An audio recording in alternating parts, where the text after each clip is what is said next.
Gunastáisih chuig me hain agus Emma chuig Nua-Eabhrac rih an nullig agus seo Emma an taobh le bhóthar. Uaireanta bín fíor a chruch nósa gom go siúlam an sciúpi ach bhí sé seo cearach mar dairlumm na hinal dóteáin a hafada agus seo Emma ar taobh an bhóthar ag ligan ar hiagú sé is sex na silí nóir.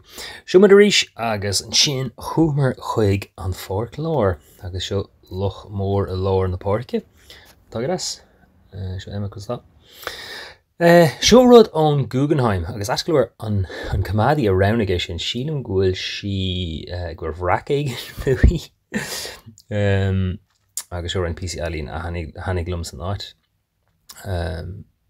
Seo sais alín Nua-Eabhrac han an Guggenheim go mórlam agus tá sais cro bíse an agus seo an áit ar fad. Tá cro bíse an agus sais tein sé timppel is timppel agus tugann sé thuú áit go háit sa bhuasaim agus Sór bhuasaim atá hanse go mórlam bhfuil go mór é. Uaireanta ní aim sé mór an de bhlas ar alíonn Nua-Eabhrac nó có-aimseartha nó le héad ach tá náte go ar fad.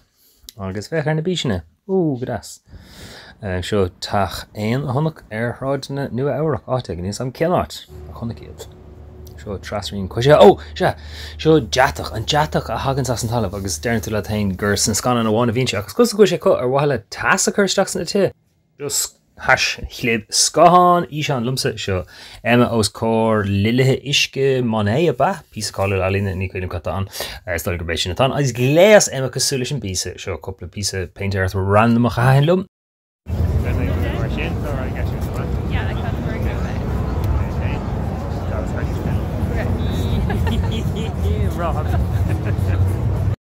Storin bhfuil sagad faoin bhirglam seo. Céim fág bhfuil sé go súil seanas. Tuisciúil a lán orla díochta an. Sin chúmar ag scátáil oighear agus buchas le dia thug Emma a scarfdom agus déting ligan orm gur Lenny Kravitz a bhí anm.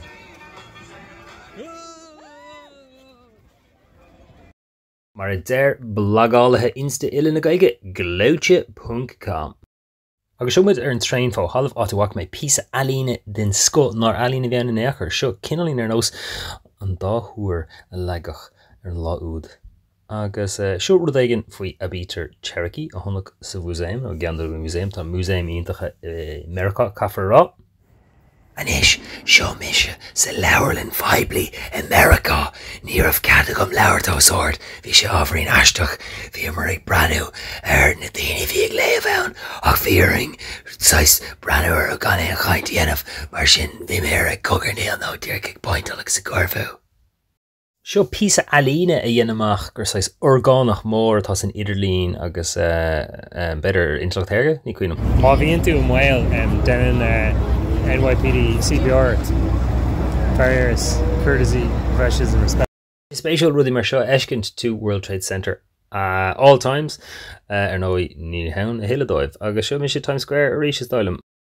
Agus an sin chúmar siúil in aice leis an isce agus bhí rach anna bhrágaing ar na forragnamh spéire na scríbaí spéire úd a bhí gáil hip-hop.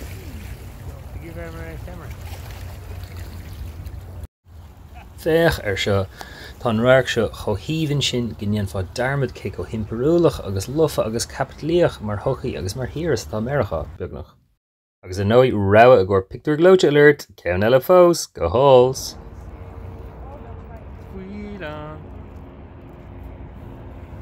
Sin thula mé prabara spéire agus has go é hafad agus seo é áit aigen is an cinát. Agus seo éan dar bhanam an fuileán an anmhí ghfuil fua agin ar fadair tá coppla ar an scríofa go faoi sa chúla cluise sibh Nua-Eabhrac ag ré mar bíonn siad ré an tamar fad cai siad airgid a dhéanamh céimeanna a ghlacha agus ráisina a ré daon uafásacha sé héad. Agus an sin chúmar ar an Ileán seo a bhí anspéisiúil ar fad ach eil gach éon rud in Nua-Eabhrac bhí sé breigach ach bhí sé spéisiúil písa alína eile. Glachas pictóirí dus na rudí alína a hainlam seo crown darab nó ag. Hello. Seo glóte agus béidir go halls. Rud fearna bhí seo ná an tí gur féile an crocha eá?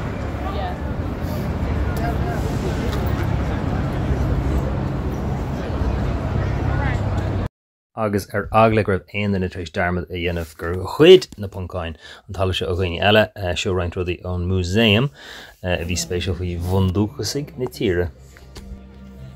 Move to the end of each row, leaving no empty seats.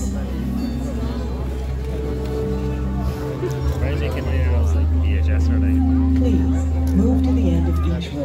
Agus beidir gur bé seo an rud a bar an turas ar fad. Seomar na Bhéileáin i gceann na múséim Star an Dúlar beidir hí seomar lán Féileáin agus bhí cadh dulsteach an agus is siúil tríd agus bhíor sé seiceála dhéana bhirt ag an deire lena cínú le cínú nach raibh aon éileáin goide gut nó nach raibh aon cheannach up tríéis dul a bhlach i do chuid éadaí agus bhíor sé tásáil dhéana bhirt ach bhí sé go híomhann ar fad bhí cadh agus breanú ortha bhí ar fad go híomhann an spéisiúil go héisteticiúil go híomhann agus chuide go mór bhí chuide go beag bhí glórdó ach ban agus sin ar deir a chuimiis amach ach bhí imime fóstig breanú ortha agus ga picúir lena camera mór míteach Harbh galánta snip snap mar deir sí agus mar dhéanaan an mar deir an camera freisin. Agus sin mí sé fós fan taobh má mar seothirlíonn sníorchiúnta amach le duine bhíonn sa ghlach ná picúir snip snap. Hafta mé a lán rudaí mar seo bhí sa ceomhrán agus bhí na forighnamh chomhthóir sin na síne isteach sa cheomhrán gur bhreanin sin os rud aigen as Blade Runner nó aigen. Agus sin é seo dréhead aigen is am céim fágur hafta mé seo. Agus an sin tháinig mé ar an bísa ealaína seo sais crocodine éaldaí bunós ciún ceangailte le rudaí miotal agus bhí sé nós faoileán ríist ach bhí sé sin go as an sin am. Agus an sin tháinig mar rua ná tásúla gom gur rua atá mar saltaíomh ní maling na thuirí líothe atá sé teachteach agus tá marú na nuirí rua níos agam seo mar. Agus an sin bhíon rud seo a Harbh Meiriceánach chuididir nó thógadar rudaí éagsúla ó bhanaisteach éagsúla agus chuididirsteach an aon bhanaisteach mhór amháin bhí se an atar fad.